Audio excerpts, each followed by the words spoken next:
All right, what up, everybody? Welcome to Fantasy Fire and Ice, Sportstopia, Fantasy Fire and Ice, NFL edition. Your boy Corey Parson, the fantasy executive. My main man, Stu, Monotone Football. Coming up over the next few minutes, we are going to start to begin the process of turning the page from week 4 to week 5 of the NFL season. Give you some good waiver wire advice. Also going to start looking at the week's games and start putting our plan together. Stu, my man, what's going on with you? Yeah, nothing much. I don't know about you. This was not my best betting week, right? Obviously, my first losing week of the season over here. So I'm really looking forward to, getting this one in the rearview mirror and kind of moving on to this next week. We got some good games. We got some bye weeks. We got some crazy stuff going on. So I'm excited to make that money back. All right, so check this out, right? So I was on platform called Splash Sports, right? And they have like tiers contests. So it's like it's DFS, but it's no salary cap. It's like you pick a player from a tier, right? So it's 6 different tiers, something like 5, 6 tiers, whatever the case may be. So I'm filling out lineups prior to kickoff, right? And I'm like, okay. And so one of my groupings or teams, whatever, I got AJ Brown, right? I got Jalen Hurts. I got Nico Collins. I got CJ Stroud. I got Stephon Diggs. And then the last group, I had Chris Olave, right? So I'm like, we get to the end of Washington and Philadelphia, I'm in first place. You know what I'm saying?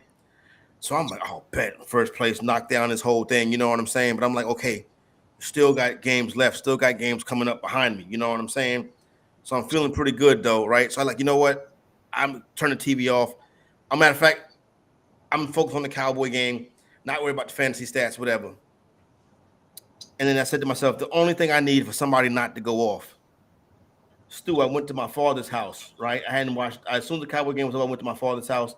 As soon as I walk in the door, Christian McCaffrey scores his 4th touchdown. And I'm like,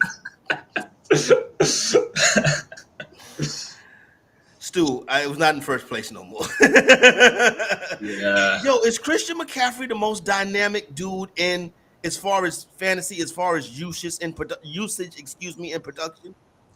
I think so. I don't even think it's close. I mean, like you said, 4 touchdowns in a game that they were dominating all game, right? We could have seen Jordan Mason, we could have seen TDP, but no, they are committed to giving CMC all the carries in the world. I mean, I know it's hard to feel bad about drafting Justin Jefferson at the number 1. He's obviously had a killer season, but it feels like if we all did it now, CMC is the number 1 pick in every single draft. Just amazing production, amazing usage, and what he can do in that offense. So anytime you're doing some DFS, if Christian McCaffrey is on the slate, you don't want to be me. You know what I'm saying? You don't want to have Chris Olave in your lineup and worried about Christian McCaffrey going off, because more than likely it's going to happen. You know what I'm saying? But as far as your season-long teams go, we want to start with a little season-long stuff. Like I do a lot of like in NFFC, FFWC, you know what I'm saying, mid-stake type 20-round drafts, 20 roster spots. Stu, I'm not going to pick up Matt Breida or Stu. It's the people that's on my waiver wire is not a good reflection of what's on the waiver wire out there. You feel what I'm saying? Yeah, no, I'm sure you're looking at 3rd-string running backs. Well, a lot of guys are looking at 2nd-string running backs, but that's how it is, and that's kind of why we like when people ask questions in here. We know people have different levels of experience. We know all these leagues are way different, but the waiver wire is looking rough in my 12-team, friends league right now. So I can't even imagine what those high-stakes waiver wires are looking like right now. Yeah, your friends leagues, yeah, no doubt.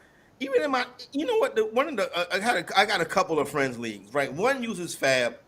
This is my longest league ever, right? This is my league. This is about 20th year. I've never won a championship, mind you. I'm the fantasy executive. Like it's like, you know what I'm saying. So it's like it's a running joke that the fantasy executive can't win the damn home league. You know what I'm saying?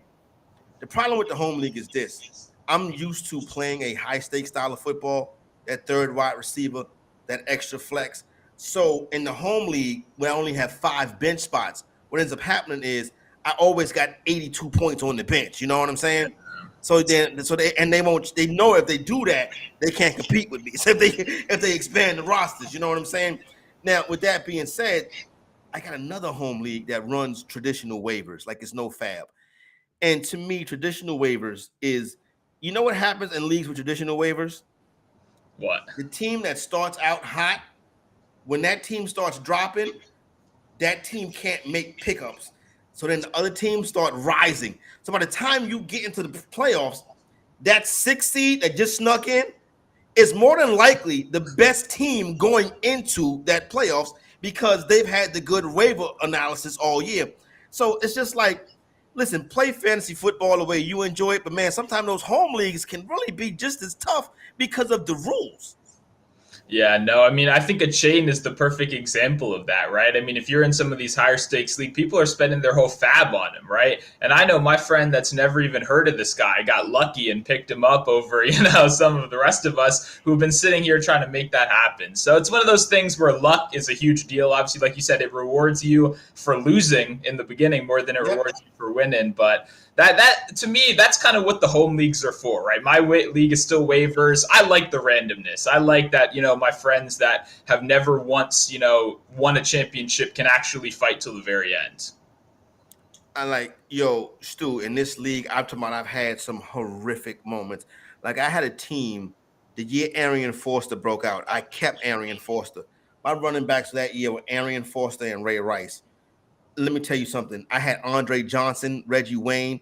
I was dropping people off. My team that year during the regular season was 10-1 or something like that. I lost one game in the regular season. You may remember this game. The night Michael Vick went off against the Washington at that time Redskins. That opening pass to Deshaun Jackson. Yep. That game was one of my losses because the guy had Michael Vick. And then that same year, the first playoff game, I met that guy, and Michael Vick went off again, and he beat that team. And that was I wanted to stop playing fantasy football. It sounds like you had one of those Madden All-Pro teams, and you still lost, right? And still lost. You know what I'm saying? So listen, that's not the way it goes. But back up to speed. This week's waiver wire stuff. And if you got waiver wire questions, please pop them in the chat. We'll help you the best that we can. Don't forget, Sportstopia.io is the website. You can go over there and get all the written content, rankings from Cody, waiver wire stuff. The whole shebang is over there. We got you covered. Jaleel McLaughlin, this Denver Bronco running back, is the top waiver priority in most leagues this week. A cat like this can kind of come out of nowhere. Javonte Williams obviously banged up. What do you think about McLaughlin? Yeah, I mean, hey, if you read my Sportstopia touchdown article this week, you'd love the guy. We cashed on him plus 800 to score a touchdown, and the price actually got better later on in the week. But, content, you got to get it out early. But so that was a good start, obviously. You think I'm going to come on here and kind of hype him up. But for me, that's not a guy I'm really interested in. Yeah, I'm thinking the same thing. Yeah. I mean, because, Javonte won. It looks like he's going to be back really soon. This does not look like a season-ending injury to me. This does not look like a multi-week miss. From what I was reading, it looks like he'll be back in the fold in these next couple weeks. So in reality, I would not be trying to spend a significant amount of your fab right here, especially when we have Samaje Perine, who's proven in the past that he's a guy that he's an absolute vulture, right? He gets in there, he gets the pass catches, he's good in pass protection, and he can even steal a touchdown as well. So for me, if you need a running back bad, you need a plug and play, then yeah, I would spend a little fab, but I would not be going over, like 10% or anything like that. Especially the remaining fab you have right now is so important. And I do not think this is the guy that you need to break the bank on. As the guy, Jameson Williams, you probably don't need to break the bank on no wide receiver. J-Mo comes in here, obviously super duper talented, big time lineage just coming in as an Alabama wide receiver, joining an offense that can get up and down. We saw a little bit of him last season when he got healthy, and obviously the suspensions to start this year. I always wondered why he never appealed this suspension, because I thought if he would have appealed the suspension, he would have been back on the field, and now he is back on the field. What do we think about J-Mo? Yeah, I mean, he's a guy for me that's a stash. Like, I like the talent. I like the team. I got him on one of my NFFC teams. I'm probably going to throw him I'm probably going to end up throwing him in my flex this week. See, that's the thing I would caution against. I would maybe next week, but from what I read from Dan Campbell, week 1, he said he doesn't care about touchdowns. He doesn't care about catches. He wants to see the explosiveness. yards. That's all he wants to see. So for me, when we look at how they used Jameson Williams last year, it was essentially a gadget role to a certain extent, right? It was limited snaps, downfield routes, but not, an easy way to rack up receptions. He's not going to see 5-6 targets. For me, if you're playing Jameson Williams this week, you're probably in a pretty rough spot in the wide receiver room. I am. but the thing is, if there's a guy like Robert Woods out there, I would still play Robert Woods over a guy like Jameson Williams just because you're only going to get 1 or 2 chances this week. They're going to ease him into the offense. Remember, it's not just the suspension. He also got injured and had to rehab away from team facilities. He couldn't even rehab with team doctors. So for me, I think it's going to be a slow and steady usage in the offense. And I think for right now, I would not start him in fantasy, but I would pick him up before he has a chance to get those, 50-yard bomb explosion plays. Can you imagine going to your local Hope Health and Jameson Williams sitting in there? I can't go to the facility, so I had to come here. Hey, maybe he met up with Chandler Jones. Yeah. Oh my goodness, Chandler Jones, please, gentlemen. I hope he gets himself taken care of. CJ Stroud should not be on anybody's waiver wire no more. What about Luke Musgrave? He's probably still out there. Listen, I was a big Luke Musgrave guy to start. Now I'm kind of cooling down on Luke Musgrave.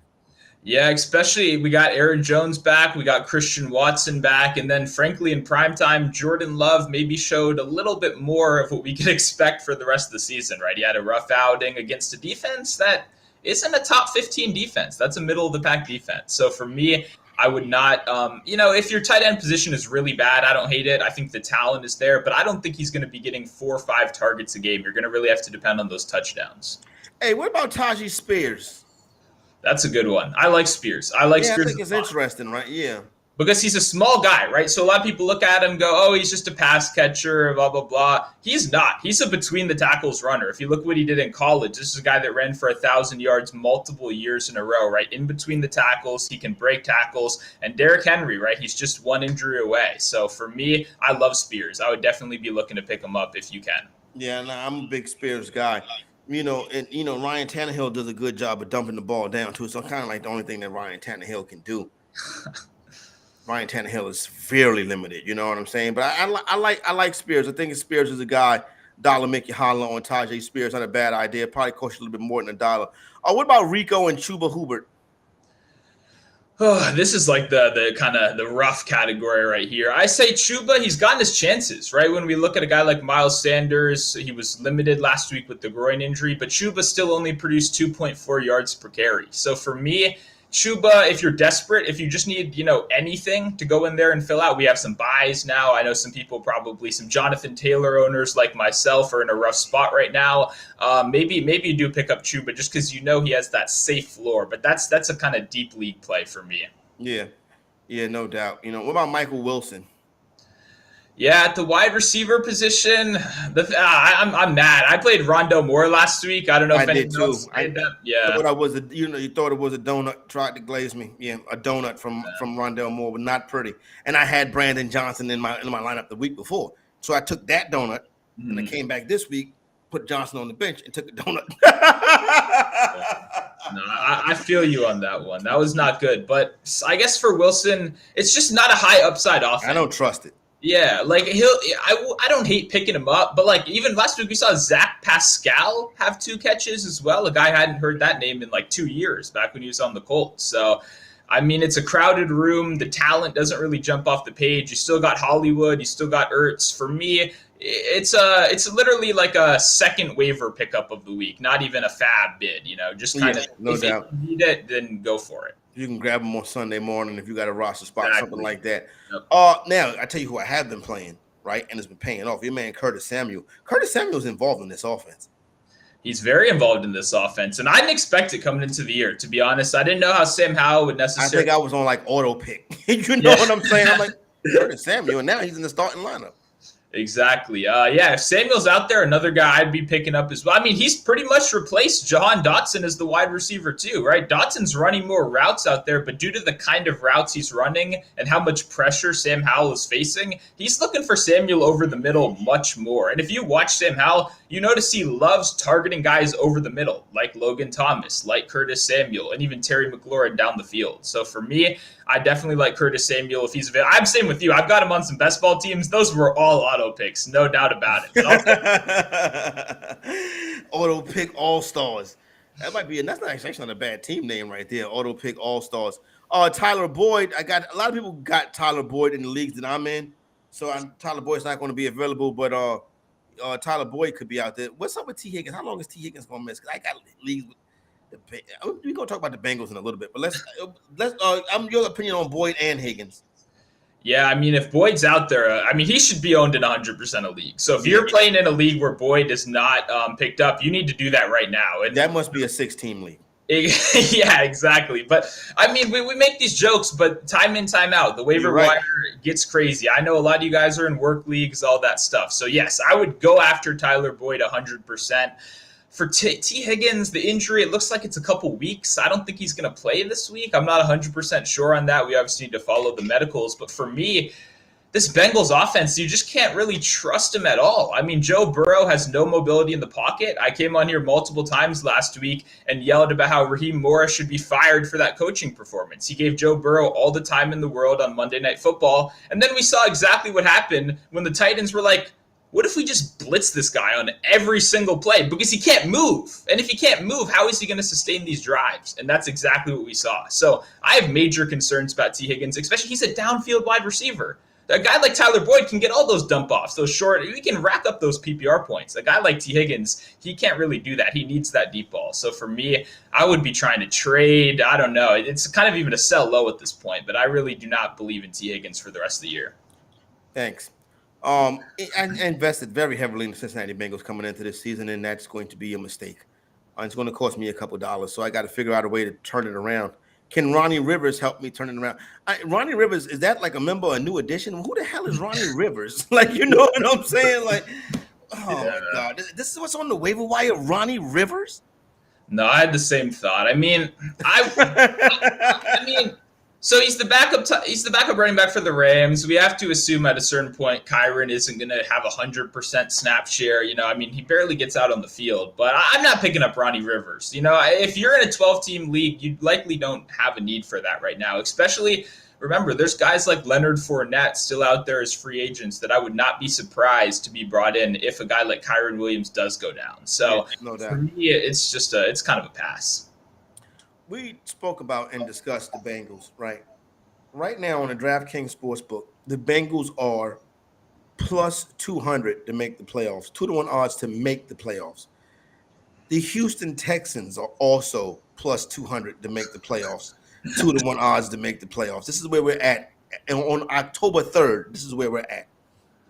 Yeah, wow. The smarter bet is the Houston Texans.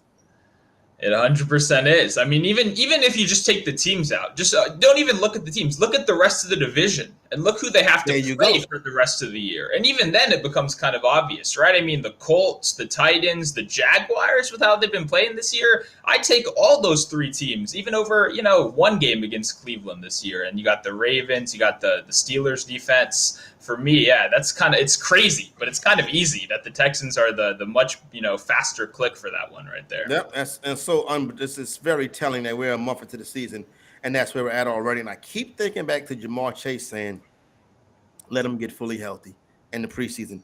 Jamar Chase said that, and Jamar Chase is going to end up being right. This may be a lost season for the Cincinnati Bengals. This guy got to stop getting hurt. He's got franchise quarterback talent. He's already been to 2 AFC championship games in the Super Bowl, but he's already torn his ACL, and now he's got this calf strain, and it's very problematic. So hopefully everything works out for Joe Burrow. Let's get to this week, right? Thursday Night Football, the Bears and the Commanders. I remember a couple years ago when COVID time, there was a Thursday night Bears and Commanders game, and it was like during COVID, so I was just sitting in the bar by myself, watching the game. That night, the Bears did a number on the Commanders. Tonight, this upcoming Thursday, the Commanders are 6.5 point home favorites. That number is juiced to 115. I know you're a Commander guy. I can't lay 6 with this team. It'd probably be a no bet. I'm not taking the points with the Bears either. Yeah, I feel the same way. You said it. I'm a big Commanders guy, but 6.5 is an insane number. And to be honest, I did a early reaction show, right, just on Sunday night as soon as lines come out, and it was 5.5. And I saw 5.5, and I was like, even that is way too much for me as a Commanders fan. Now you're laying almost a touchdown for a team that obviously, I mean, the Broncos lost by 70. We had to come back by 21 to beat them, right? We had to make a heroic comeback to beat the team that is now the laughing stock of the league. I know we did follow it up with a good performance, obviously, against the Eagles, but to me, man, the Bears, I think they're probably a little bit underrated at this point on the offensive side of the ball. I know Justin Fields is probably the most hated player in the world right now, but at the end of the day, this Commanders defense has consistently been beat deep. That is the problem with the defense. They're being beat deep. And that's the one thing Justin Fields has been able to somewhat successfully convert on is those downfield passes. So I don't think the Bears are going to win. I really don't. I think the Commanders are going to win this one. I think it'll be a slow, boring game. But asking them to cover 7 points is crazy. No, I can't do that with the Washington Commanders. That's a little bit of a bigger number off of me. Let's get to Sunday. Now, up until this week right here, this road 5.5 has been money. It was 2-1, right? So who do we have? We had a couple of road 5-1s. The Seahawks was a road 5.5 versus the Lions. The Rams were a road 5.5 when they beat Seattle in week 1. Tampa was a road 5.5 covered in 1. Now this week that just passed, you had the Raiders. But that number moved. I'm eliminate that one because of the quarterback and that number moved. But the New England Patriots were also a road 5.5. So really, road 5.5s have been good this year. This week, Jacksonville Jaguars travel to Buffalo. No, this is a London game. Excuse me. Jacksonville doing their residency, their London residency. The Buffalo Bills are actually looked at as the home team. So the Royal Mint does not count here because this is a London game. So this is a neutral spot. But 5.5-point dogs have done well this year. Yeah, and I mean, that's tough because that was a number. It opened at 4.5. I thought it would maybe move the other way. I thought people might come in on the Jacksonville Jaguars. They love Jacksonville, but they lost too much money on Jacksonville in the first month of the season, so they're done with them. That's what that is. Yeah, but I thought then they'd see them win in London. And, people love narratives. And all that you're going to hear in this context this week is going to be, oh, they're at home. It's technically a Bills home game, but Jacksonville loves London. They're going to call it a home game. They're going to mention the rest difference. They're going to mention the Bills' big win.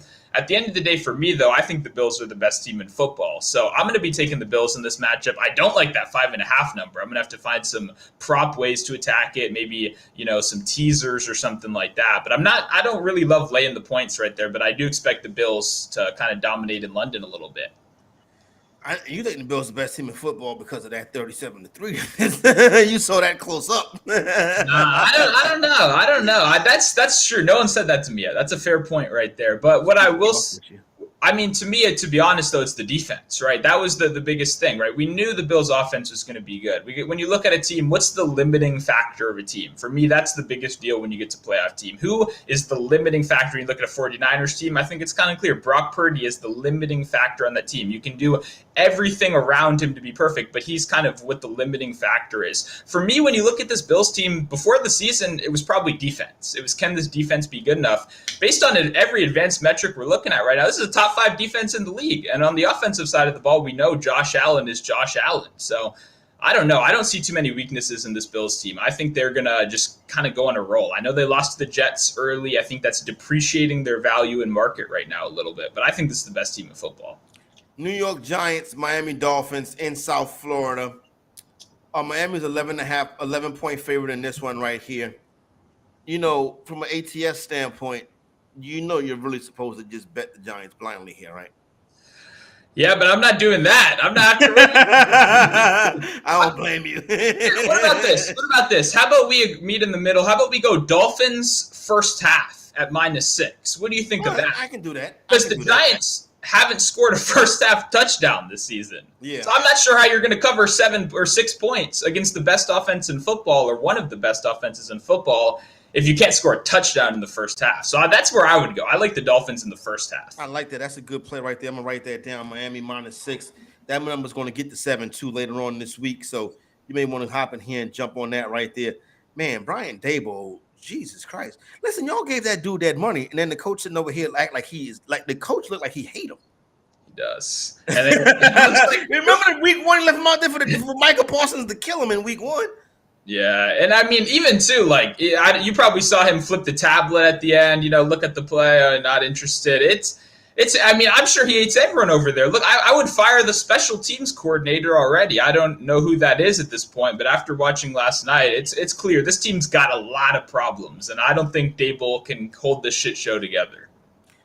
So it's culture, right? Whenever a team, see, the Giants had a little bit of success, then everybody went to the front office and asked for money. And when I saw that happen, I was like, Giants special teams coach is Thomas McGahee.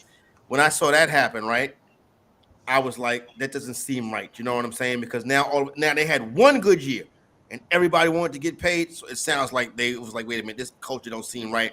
It's going to be a tough year for the New York Giants. I got a homeboy that's a New York Giant fan. After the Cowboys lost to the Cardinals, he said that the Dallas Cowboys was the biggest joke in football. Let me tell you something, Stu. I lit his ass up last night.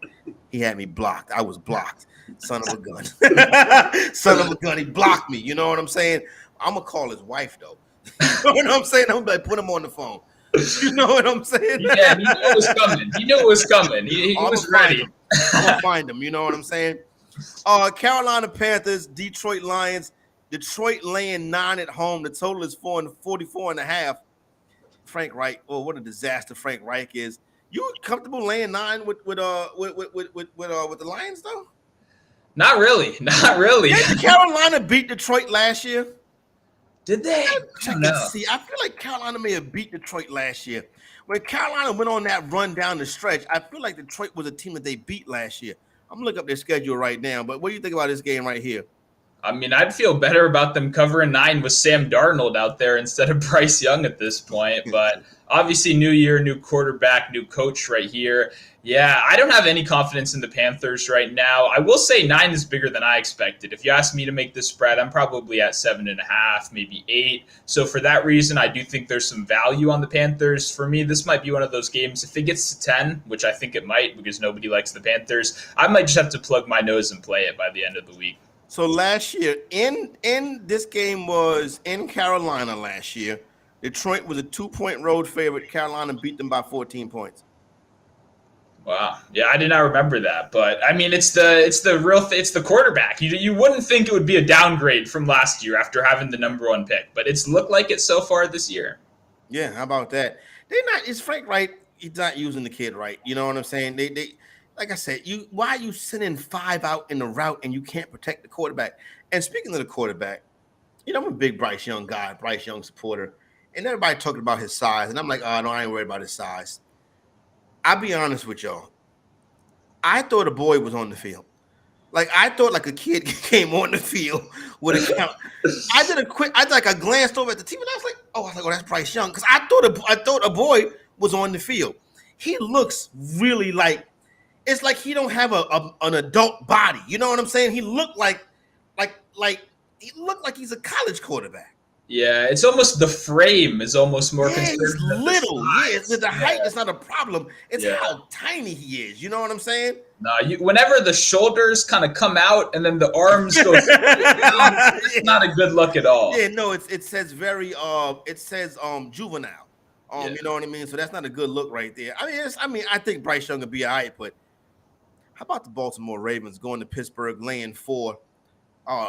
Great spot right here, I think, for the Pittsburgh Steelers. But I've lost so much money on Pittsburgh in the month of September. I'm staying away. Hey, can Lamar get 3 AFC North wins to start the season? On the road at that? Cincinnati, Cleveland, and Pittsburgh? They'd be in the driver's seat with a win here.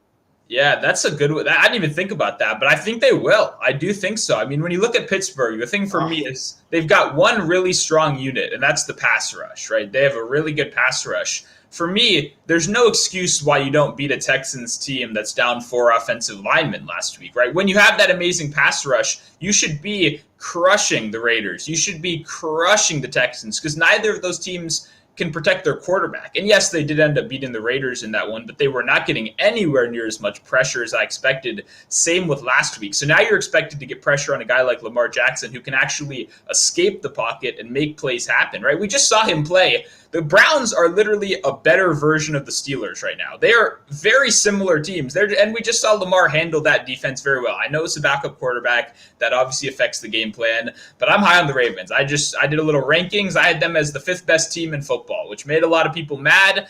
To me, the Ravens are not even playing at their peak yet. I think they're playing kind of middle tier to above average football. They've got some injuries. They're working on a new offense. For me, it can only go up from here. I agree. I think Baltimore gets better, but this is the spot right here. If Kenny Pickett plays this week, even if Kenny Pickett don't play, Pittsburgh's going to come out and play this week. Pittsburgh's going to be ready for Baltimore. I think Pittsburgh covers this 4. I don't hate it. It's going to be a close. I mean, we know this division. I don't know. It's Pittsburgh and Baltimore. It's going to be close. Yeah, it's going to be a war. It's going to be Pittsburgh and it's going to be what you expect Pittsburgh and Baltimore to be. Them teams, these 2 teams have had some hellacious battles over the years. Oh, this right here sounds like a trendy dog spot right here. Houston is a 2-point underdog at Atlanta. This is a trendy underdog. Everybody's going to be on Houston.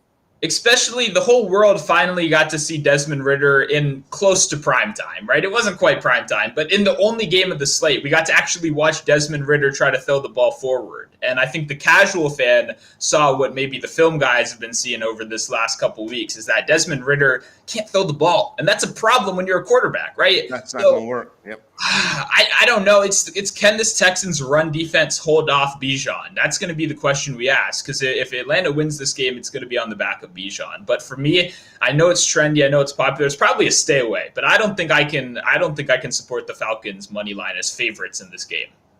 Yeah, it's probably going to be a stay away. I don't know. That minus, I'll be honest with you, the Falcons I'm a contrarian better, like our contrarian edge optimizer that you can get if you hit that QR code right there. That'll take you to the contrarian edge optimizer. You can give it a 7-day test drive for $1, but just go ahead and sign up for the full joint and like win a milli maker like Darryl do every week. Looking at some early splits, 70%, 77% of the tickets early are on the Houston Texans. 50% of the money on the Atlanta Falcons. So it looks like a true squares and sharps play right there. I'm interested to see where this line closes at. This line is not going to close at 1. This line is going to close at 2.5. Yeah, and I mean, I hate being on the square side, That's why I think it's kind of a stay away, because I don't think I can put my money behind Atlanta in this one. So yeah, that quarterback situation is horrible. And the Dolphins, how come I always call the Falcons the Dolphins? I don't understand that.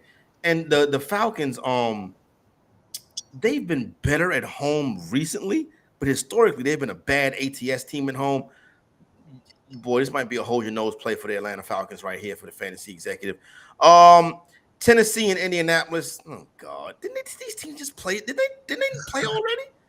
No, I don't think so. Okay, maybe it just seems like they play every week. There's got to be some kind of AFC South. Like, you know how Houston always played good in Jacksonville? I feel like something like Tennessee always plays good in Houston. I think something like that is going on here. What's your initial handicap of this game? Yeah, this is going to be one of the more interesting ones. Tennessee was one of my favorite bets last week for the reason I talked earlier. I think Joe Burrow was kind of a little bit of a weakness there. But now that Tennessee just has to move the ball in offense, I have a lot less confidence in them. The real question is, can Anthony Richardson take advantage of a terrible secondary, right? Because we know the Tennessee Titans have a great rush defense and a terrible secondary. And we know the Colts want to run the ball. So there's a little bit of a disconnect there. So for me, I would say my early lean is on the Colts, but this one will be real interesting to follow. If Anthony Richardson doesn't look comfortable in the pocket early, if they're getting a lot of pressure on him, if they have a good plan to mitigate his rushing attack, then I could see hitting the Titans live in this one, because they're playing good football right now after that win. They've got a little bit of momentum going, and they got some guys coming back from injury, Hooker in the secondary as well. So it could be an interesting game. I'm excited to watch this one. Let me run this little thing right here right quick, and I'll give you some update on this. This is money line. Titans 4-0 their last 4 games at Indianapolis. There you go. There you go right there. So there you go. We squared away. All right, so we got that. Everybody, don't tell that. Keep that between us. All right, Saints and New England Patriots. The Patriots are a 1.5 favorite. Jesus, take the wheel, bro, son. Oh my God, Mac Jones. But I mean, even Carson Wentz. He looked like Carson Wentz. He does. And do you see he got benched for Zappy? And then he told him it's not because he was playing bad. It's because the game was over. Yeah. Well, the game was over because he was playing bad. He was playing bad. Yeah, you're right. I don't know. It's insane. And even on the other side too, if you think that's nasty, watch what Derek Carr did last week. He has an AC joint injury. He can't throw the ball more than 10 yards down the field. Alvin Kamara had 13 catches for 33 freaking yards. Like, I don't know how you bet either of these two teams in these games unless the Saints go ahead and say, we messed up last week, we're going to start Jameis. In that case, then I would back the Saints in this one. But if we have one-arm Derek Carr versus Mac Jones, then I just want to pretend this game doesn't exist. I would tease. I think you can tease either side of the game. And I think both sides. I think the Patriots side will hit because the Patriots need to bounce back. And I think, and I also think that the Saints are probably a little bit more talented. I think that side will hit as well. Neither one of these teams are going to blow the other team out. I think you find some place to tease this with. Here's an interesting one right here. 4:05 Eastern time start. Philadelphia laying 4 on the road versus the Rams. This right here, we could see what I think we're going to see what Philadelphia is made of right here. I agree. This is going to be a fun game. I bet the over at 46.5 when it opened. It's now up to 48 in most spots. I would still bet the over at 48 as well. I think this is going to be... It's 59. It's 50 now. 50? Mm-hmm. Oh, wow. Well, hey, gotta love that. Hey, I stay up at 1 a.m. and do a show on Sundays for a reason, baby. Gotta get that snow sometimes. But no, the point is the market clearly agrees. This is going to be offense when we're back here on Thursday talking DFS. I'm sure we're going to get right back to it. I love this game. I agree with you. This Rams defense is not good. We've seen that week after week, right? They're a strong unit. You know, they've got some names, Aaron Donald in the middle. The secondary is not good whatsoever. So for me, we just saw what the Eagles did last week, dropping 30 points on what I think is a better defense in the Commanders over there. I think both teams have I think it's one of those games where we see Jalen Hurts go up and then we see Matthew Stafford continue to be the king of the back door. Like, he's going to have 2 great drives where he gets the team back in it. It looks like a close game, and then the Eagles finish it off. So I like the Eagles, and I like the over in this one. Should be fantasy fireworks in that game right there. I'm skipping Bengals and Cardinals because the Bengals laying 3 with that quarterback situation they got is crazy. Kansas City is laying 5 on the road versus the Minnesota Vikings. Minnesota really escaped last week because it's Carolina. I think Kansas City can go in there and hammer them. Yeah, it's hard. I mean, it's kind of Kansas City's like the talk of the week. Can they cover these big spreads? Can they not? For me, another one you just said, fantasy fireworks. It's going to be the same thing right here. I think Kansas City just beats down on a team that is significantly worse than them. Maybe the backdoor cover is live. I think in the second half, we probably see a lot of Isaiah Pacheco, a little bit of Clyde Edwards-Helaire, and maybe Cousins can work his way back into it. But for me, I agree. I think it's a little bit of an offensive explosion right here, a little bit of a beatdown. Yeah. Because that Chiefs defense is playing elite right now, and they'll cause Cousins to turn the ball over. Minnesota's not even going to try to run on them. Obviously, the strength of Jefferson, they'll hit some plays, but Kansas City will probably just go up and down the field on them at will. You know what I'm saying? So I think that 5 is a good number. I would hop on that. Like I said, it could be 100% off. It seemed like a real square play right there, but I don't know. Minnesota is a team that I think is headed towards Caleb Williams. I guess I'm not doing Jets and Broncos.